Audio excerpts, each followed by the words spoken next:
మేడ్చల్ పట్టణంలోని తహసీల్దార్ కార్యాలయ ఆవరణలో వెలిసిన శ్రీ గడిమైసమ్మ దేవాలయంలో శ్రావణమాస బోనాల జాతర కన్నుల పండుగ నిర్వహించడం జరిగింది. భక్తులు అధిక సంఖ్యలో పాల్గొని అమ్మవారికి నైవేద్యంతో కూడిన బోనాలు సమర్పించారు. ప్రతి శ్రావణ మాసంలో జరిగే ఈ గడిమైసమ్మ బోనాల జాతరకు భక్తులు అధిక సంఖ్యలో పాల్గొని మొక్కులు చెల్లించుకుంటారు. గడిమైసమ్మ బోనాల పండుగ సందర్భంగా మల్కాజ్గిరి ఎంపీ ఈటల రాజేందర్, మాజీ మంత్రి మేడ్చల్ ఎమ్మెల్యే మల్లారెడ్డి అమ్మవారిని దర్శించుకుని ప్రత్యేక పూజలు నిర్వహించారు. అనంతరం వారు మాట్లాడుతూ ఈ ఏడు వర్షాలు సమృద్ధిగా పడి పాడి పంటలు సమృద్ధిగా పండాలని, ప్రజలందరూ సుఖశాంతులతో ఉండాలని అమ్మవారిని వేడుకున్నట్టు ఈ సందర్భంగా వారు తెలిపారు.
కొంచెం మీరు సైడ్ ఇవ్వండి అన్న, కొంచెం సైడ్ ఇవ్వండి.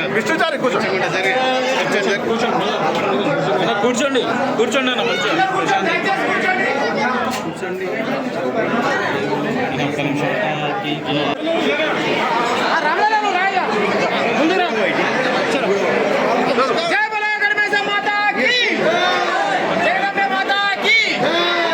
జై